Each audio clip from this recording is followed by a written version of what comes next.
is it. Let me get the formal YouTube intro going, and then we can let it rip with Tim.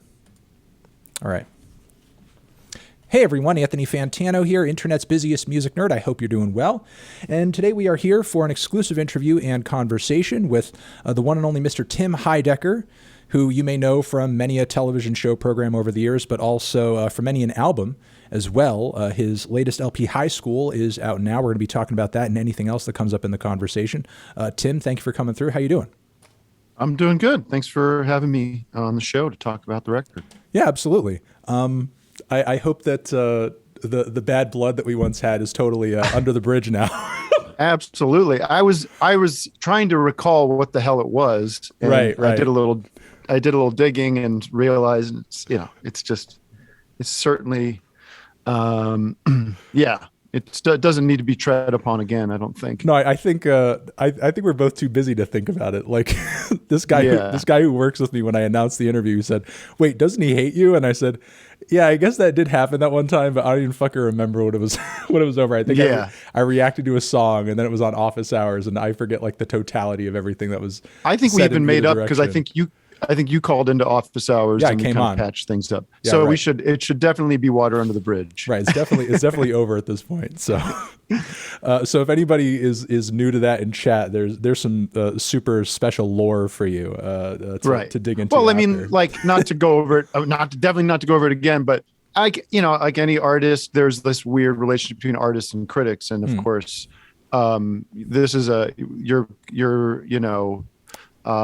I get prickly about critics sometimes, but I also respect what you do and respect a lot of critics, so some of it is just my own personal crap. For sure. And, honestly, I want to kind of launch into a question off of that. But it did seem a little bit like, on Office Hours, you were kind of playing the anger up a little bit for comedic effect, obviously. Yeah. Yeah. Yeah. I mean, like Howard Stern used to do that all the time. He'd just go into psychotic rage about, another DJ, and it's just totally for show. And it's not really how I would behave in my private life. Right. So, yeah, I'm definitely doing it. Not for, I wouldn't say shock value, but certainly amping up the, I guess it's sometimes getting down to primordial things that I should, I think I've gotten better at kind of controlling, but yeah, again, no hard feelings. Yeah, no. Absolutely.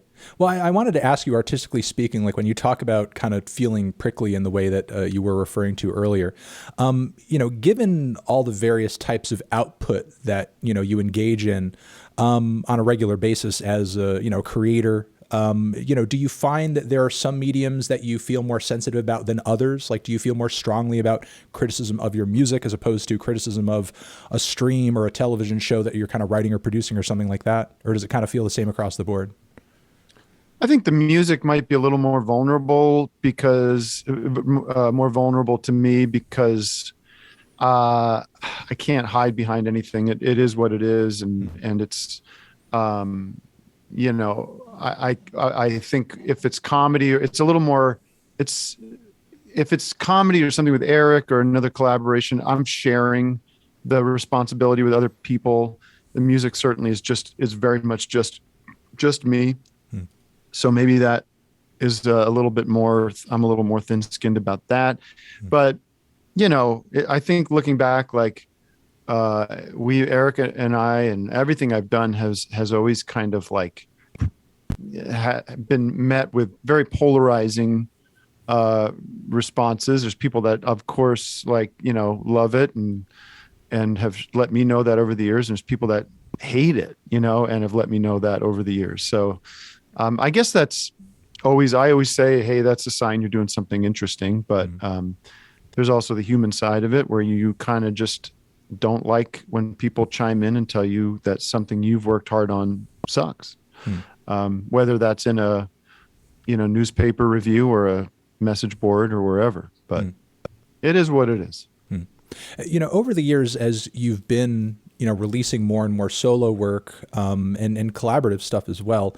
Like, have you found that the audience that you've grown for this is, mostly based in the audience that you kind of already have off of like the TV shows that you do, or has it kind of like grown its own, listener base kind of outside of that? Because you have been doing it for a while now. Yeah. It's hard to, I haven't like done the market research or whatever to find out how much that, I think there's a core audience of mine that I've grown through comedy that has come to enjoy the music or appreciate it or support it. And I've seen anecdotal, like, people saying like, I wasn't really familiar with you as a comedian, but I really dig the music. And I hope it's weird. It's like, every time I grow, I think a little bit, and then I see somebody being like, "Oh, I had no idea you did music, and I really like this." And it's like, well, okay, I'm happy about that, but it's a little surprising. But then again, everybody's busy, and there's a million things getting presented to people all the time. So no, for sure. I guess it is what it is. Have you experienced a lot of responses, or any at all, that almost like try to pigeonhole you in a way? Because I mean, at least in my experience, anytime I try to branch out into something new, people are just like, yeah, oh, well, you just review this, or you're just supposed to be on this platform, or you're just supposed to do that. Like, have you found a lot of people having a difficult time digesting the music because it's not Tim and Eric, or it's not comedy, or it's not this or that? Definitely. Yeah, I get it through editorial stuff, whether, if it's the way writers frame things, it's fair to do. But, somebody pointed out, like Pitchfork said, comedian turned musician, Tim Heidecker, and somebody was like, well, he's not like a how many years werewolf. How many years have you been doing both at the same time? Yeah. I mean, it's just like, I always think like, maybe it should just be interesting that I'm doing all these different things. Sure. And I don't see a lot of other people doing it that way. And so I try not to worry about it or think about it too much. I kind of do what I have in my heart and soul want to do, and not worry about what it's going to be, what bin at Tower Records it's going to be stashed in, Before we get into some of the content of the record, you have so many creatively irons in the fire at any given moment. Like, what drives you, and when do you find the time, or, how do you still continue to have the itch to be like, I need to sit down and write some music, and I need to actually record it, and I need to kind of professionally release it? It's funny. It's funny to put it that way, to me at least. Because it's such a process. I know so many people who are musicians and they're hobbyists, but it's another thing to take it all the way to kind of a product putting level, it out. Yeah. It's I think that the initial kernels of song, the little hook or the line or the subject matter, that's sort of hard to, for me at least, it's hard to corral and organize into something I can just come up with. It sort of comes out of nowhere. It comes out of waking up in the morning and thinking about something. And I've learned that I can't really just kind of snap my fingers and that happens. So, but what you can do is just be open to those moments and know when you should record something quickly or when you should write something down, make a quick demo. And then you can put in work by looking at that stuff and shaping it and structuring it. And then when I get to a point where I have enough stuff where I feel a theme coming on, or I feel a concept happening, or a vision for how it might come out one day, then I start making some calls and think about how I can rope some people into helping me. And that usually is a process of figuring that out. But I've never been in the position of, you have 3 months to go, and, we've got the studio booked for 3 months, and, that kind of thing. It's sort of just like, grab these people, there's a week available, and like, let's get as much basic backing tracks done in a week, and then go off and kind of tinker with it for a while. But on this new one, it was kind of two phases, one with Mac DeMarco and Drew Erickson doing the backing tracks, and then knowing, like you kind of said, like, I want this to come out, I want it to be as good as possible. I wasn't satisfied with that initial record. I was very satisfied with what we did, but it wasn't done, and needed work and needed more, overdubs and stuff. And so I reached out to Eric Johnson from the Fruit Bats, who kind of took it and helped me finish it. For anybody who's not in the know, I would like to kind of get into some of the content a little bit. For Tim, High School thematically is an especially nostalgic record. You were talking earlier about some of these kernels coming up in, your process of conceiving these songs. Like, at what point did you start to see like these dots connecting in terms of like, I'm continually like telling these stories from my past here, and now this record needs to kind of be a whole homage to that?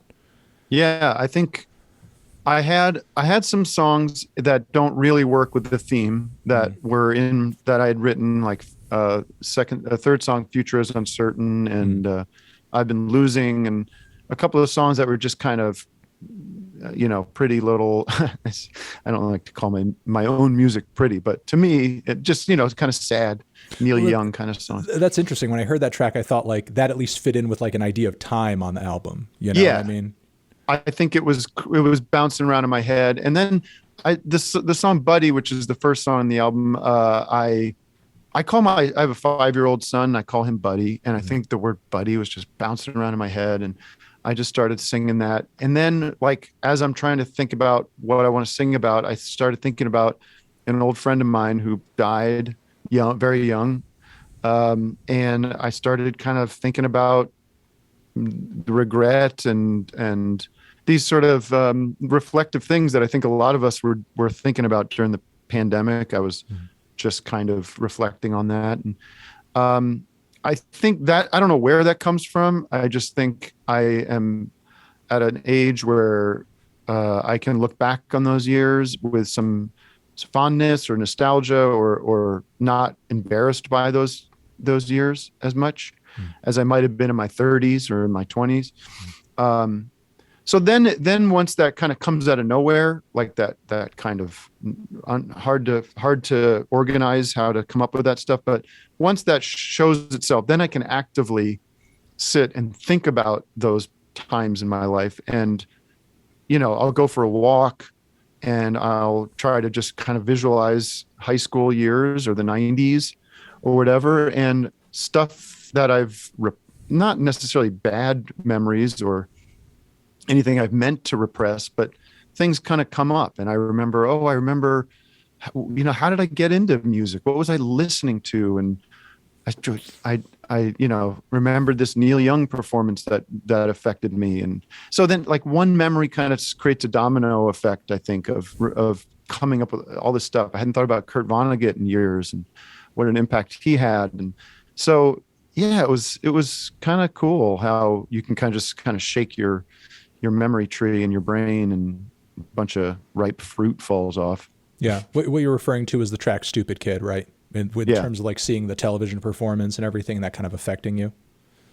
Yeah. It just seemed so, the hook or the idea of the song being that, like, Neil Young basically comes out on stage with an acoustic guitar and like slays with this new song of his, and Harvest Moon. And it was like, this is a very doable thing. Like, I have an acoustic guitar. I can figure out the way he does these harmonics.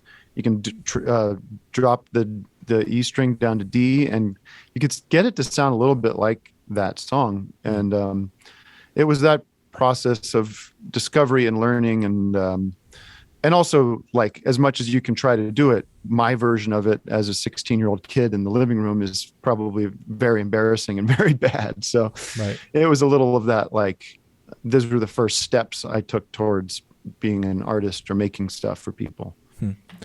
Let me ask you, like, when it comes to musicianship and creativity, like, how do you see your progression as an artist, specifically like in regards to that track? Because it seems like almost what endears you to the process so much is that there is a simplicity to it.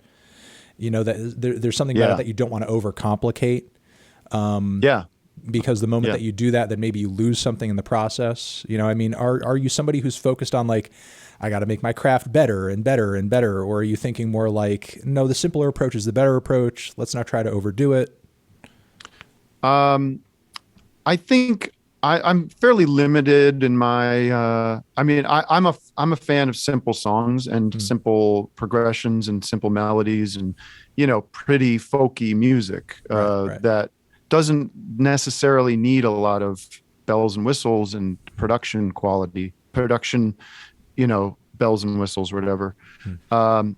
So I'm looking for grooves and looking for chemistry between a couple of players and players that can add their own little. Mac is playing so much beautiful lead guitar on this, and they're evocative of certain. I mean, it's very evocative of Jerry Garcia. I'll just say that, like, it is very much that, which I'm totally cool with. Although I'm not a big fan of the Grateful Dead. So yeah, I'm just looking for like simplicity in that respect of like, I still think there are a million songs that can be written using 3 or 4 chords. Mm. And I'm very happy to listen to those kind of songs, Mm. and lyrically, I'm looking for some display of cleverness, I guess, or some Mm. point of view or some kind of story that people can latch onto. And sort of this, something I think Bruce Springsteen talked about is after his first couple albums is like simplify and be clear and not try to load everything up with a million lyrics and tons of verses and stuff, and try to get to the core of an idea quickly and, keep it short and sweet. Got it. As a music fan yourself, is there anything that you would say kind of like draws you or kind of speaks to your soul about that kind of approach? Because on the lyrics of this record, there are like sort of allusions to other artists that you enjoyed like during that time, or like references to like Rage Against the Machine and Beastie Boys. Yeah. Who, I know when I was a kid in the 90s, I loved those, groups. Yeah. Those are some of my favorites. I mean, as a kid, I was listening to way more of that than Neil Young, Yeah. Yeah. So it's like, Well, oh, go on. Well, Go on. what I think the mashup of in that lyric, it's Beastie Boys, or it's Pink Floyd and Queen and the Beastie Boys and Rage Against the Machine. Right. And my memory of that time was that all those things were kind of mashed together in our media diet, because of classic rock. There was not so much. Obviously, now everything is completely spread out and everybody has their little, you're just not as exposed to just whatever mass media pop music. I mean, maybe you are, I don't know. I just think you can just kind of go into your little corner of your Spotify algorithm that is giving you this very narrow thing. But when I was a kid, you had classic rock radio, and oftentimes they would play they would play classic rock, but then they'd play newer music too. So I was a fan of all that stuff at the same time. I wasn't as much into Rage Against the Machine and the Beastie Boys as my friends were. I was sort of I was more of the folky kid that hung out with the hardcore kids, who dipped into rap and hip hop and hardcore and, punk and metal. And there was just all kinds of genres being played in the cassette players of everyone's Jeeps. Mm-hmm. No, I mean, as far as like top 40 stuff and exposure like that, like that's the playlist has kind of become the top 40 essentially. But as you say, like any music fan can kind of like hold themselves off into whatever corner and kind of bubble themselves off in a way. As a music fan yourself, who's, digested over years in multiple contexts and different media paradigms, does the current kind of, way things are as a music consumer, like satisfy you, make you feel inspired, or do you feel like something's kind of missing from lack of physical formats, lack of album rollouts, anticipation? Do you yourself as a musician feel excited to release music in the digital age, or do you feel like something's kind of missing? That's a good question. I don't, well, my record came out on Friday, and it was the day that they overturned Roe versus Wade, right? Which was of quite disappointing and shitty piece of news, and also a terrible day to try to talk about anything but that. And it was, and I do think that there's this, weird push by labels and PR people to make a release day a big thing. Whereas to me, it feels like, well, that's kind of the start of the promotion. Like it's not like a movie or a show where you have a trailer and you have like, I kind of liked what Sharon Van Etten did, which was didn't release any singles and just put out her album. I thought that was cool because there's something exciting about just like going and hearing something for the first time all the way through without a lot of lead up to it. So I didn't do that because I'm not going to get into it with my label and, whatever. I also like putting stuff out and teasing it, but I'm planning on promoting and talking about this record for as long as I can without being embarrassed to talk about it. But I don't know. I guess I'm kind of going on a tangent here, but I think like I don't connect to a lot of popular music, whatever. I don't listen to a lot of what people are, the stuff that's going into the tens of millions and hundreds of millions of listens to. But I do think it's crazy and cool that like somebody like the War on Drugs can play like stadiums. And that seems not that far away from what I'm doing, or like Kurt Weill and artists like that there's still like popular music that's connected to the kind of music I like happening out there and available to people. To get back into some of the songs specifically, I wanted to ask you about a moment on the LP where I think you're kind of flexing your storytelling muscle, especially that's Punch in the Gut. I think you're kind of telling a bit of a classic tale of adolescence first kind of brush with violence and kind of meeting that in a very intense way. If you want to go into kind of the story behind, and the idea behind that track. Yeah, I think it did start as a general idea of a kind of a Warren Zevon style song about taking, there was a movie when I was a kid called 3 O'Clock High, which was kind of a parody of a Western set at a high school. And I had this thought about writing a song about high school, as I was now actively writing high school material, this idea of writing a song about a lunchtime, meet me in the parking lot kind of moment. And just this line of, he didn't want to hurt no one. I like this kind of the rhythm and the sound of the words of, punch in the gut and that kind of across the chin. Like I just like the boxing kind of very Dylan kind of thing to do is to talk about the physicality of a fight. But then it was an interesting like pop in my brain because it was like, did I have that experience? And I thought, well, I kind of did through a friend of mine. And it was a friend of mine who's African-American kid who went to the other school. I went to a Catholic school. He went to public school, and he was visiting me at the school. And he happened to be the one of my friend who died shortly after high school, and who I've talked about in Buddy. But he got kind of racially profiled because something got stolen in the gym, in the locker room. And so yeah, I kind of added, as I realized that there was something actually personal there, I kind of folded that into the narrative of the song. And, essentially, just because you kind of pulled in that, personal angle there, like how did that whole situation resolve, and just kind of like, what was... Like in high school, that was the drama of the week, and nothing big came of it. The cops didn't get involved. I think it was a bunch of rumor and innuendo. And, growing up in Allentown, Pennsylvania at that time, there was a skinhead movement. There was the sort of neo-Nazi activity going, and you'd go to hardcore shows and there'd be, fights at the hardcore shows. So there was always this kind of clash of racism happening in our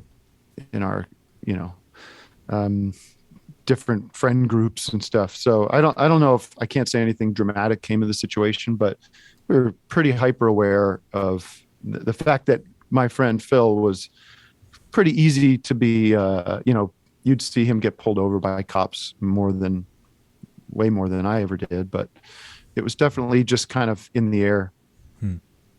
Let me ask you about the song "Future is Uncertain" as well. Because you were alluding to that earlier. I wanted to kind of pin down what exactly you're trying to communicate with that track. Even if it is not like you reflecting on something from your past, you are kind of making a statement about time fading in a way, while at the same time you're sort of recollecting all of these eras or all of these experiences from a bygone time. Yeah. Well, that's pretty much it. I mean, it's this idea of, I'm at a place in my life where I've done quite a bit, creatively. And, when I write some of these songs, it's a little therapeutic. It's a little cathartic, like sitting there at the piano, and reflecting on, did any of that matter? What was the point? Does it hold up? And also certainly coming out of the pandemic, or living in the pandemic and living in this very uncertain time and very kind of confusing and stressful time, this feeling of like, well, what's ahead of us? And, those are just kind of the things I tap into as I'm writing that. And I've definitely felt like a little like, can I be this literal? Like, is clearly, this feels a little obvious, of a point to make, that the future is uncertain, the past is fading away.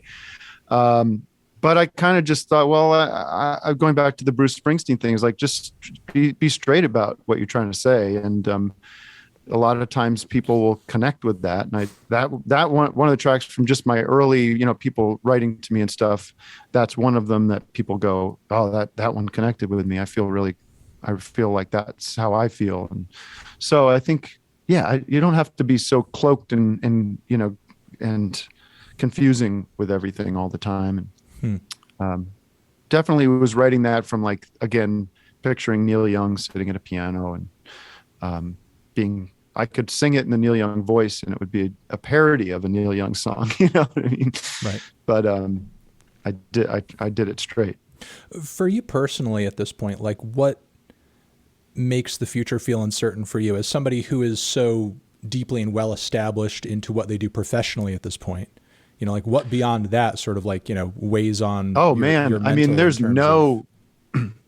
no terra firma or firm ground for me, or, most, I think, unless you're at a very high level, I think there's a constant, it's a risky business, and it always has been, but there's just no guarantees. There's, we're not given, there's no, I have no, right to work. I just am, trying to do things and trying to be creative and trying to put things out there. I occasionally, I work and I can direct commercials or something. There's things that, there's no guarantees that I will ever work again. That's not to say, I mean, the odds are very good that I will continue to work, right, in different ways. But, that, there's no guarantees. So, and, there's a climate crisis happening right now. The economy is in very unstable territory. There's just a lot of uncertainty. I think everybody feels that, no matter what level they're at. So I'm feeling it just like everybody else. Now that you've kind of gone through all of these memories and finished these songs off, was there kind of a cathartic release for you? Were you able to kind of close the chapter on this, or are these kind of feelings, these memories, still kind of like nagging at you at this point? No, I feel very good about it. This past weekend, I went to the memorial service for my other close friend, who's my cousin as well, who I dedicate the record to on the vinyl. It's on the back, but he had passed away earlier over the holidays, and saw some old friends and some old family that I hadn't seen in a while, and felt comfortable talking to them, and felt very, we had all gone through this terrible experience with my cousin passing away. And yeah, I felt the record was part of that, even though some of it was written before he passed away. There was a feeling of closure and processing of that period. It wasn't a traumatic period. It wasn't a thing where I need to be, counseled through. It was just I think it was a very rich and a positive period of my life. But it's just something that when Eric and I started working professionally and kind of established this brand, I'll say the word brand, of Tim and Eric, I kind of disappeared into that for quite a while. And not that it was a bad thing. It just kind of, I forgot a little bit about this, this guy that I was.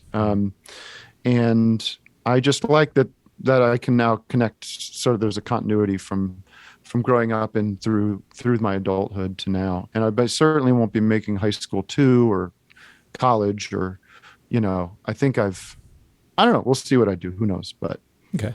I feel complete. You're just to clarify, you're a parent, correct? Yes, I have 2 kids. Yeah. Going over all of these childhood memories of your own on this LP, has this sort of made you reflect at all of, kind of the lives your children are currently leading and what kind of future they're looking forward to at the moment?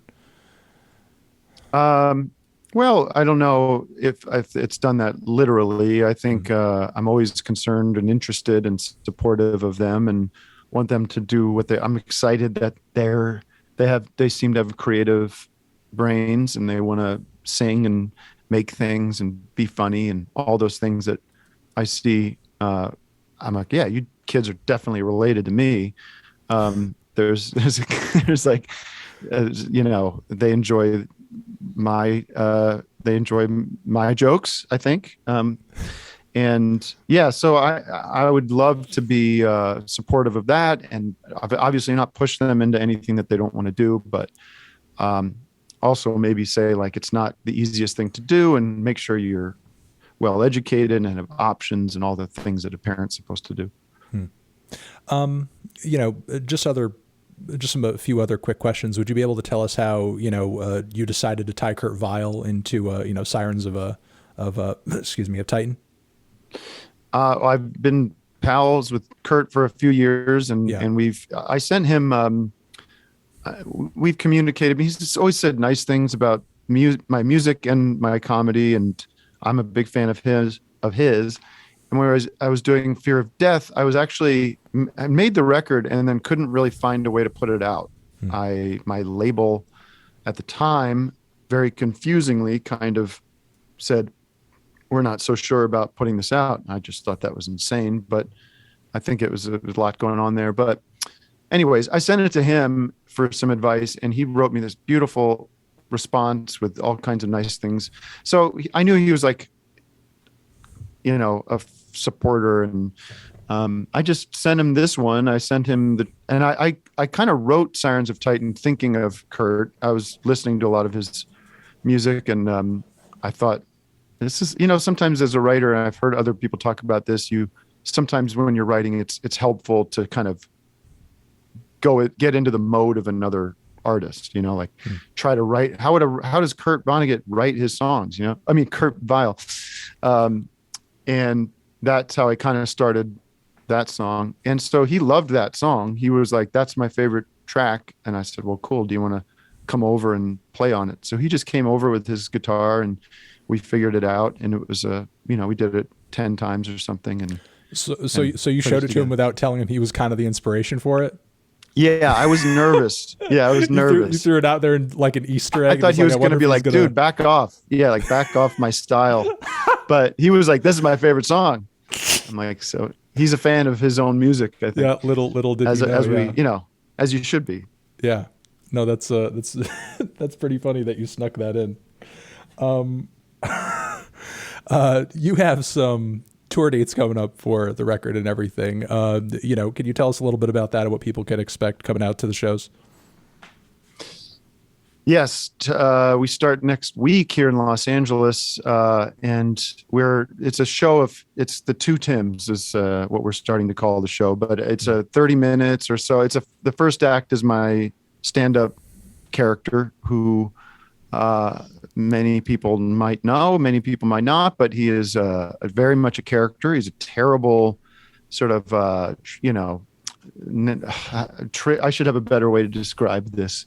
But I think you just have to look him up. You're slicking back the hair and you have the leather jacket. Yeah, there's a leather jacket and green shirt and everything, and just just a piece of shit, just a bad guy. He shouldn't be in front of anybody, but sort of a misogynistic, toxic, hacky stand-up comedian from another age. Except they're still, they're still just rampant on Netflix and everywhere, right? And in comedy clubs across America, but.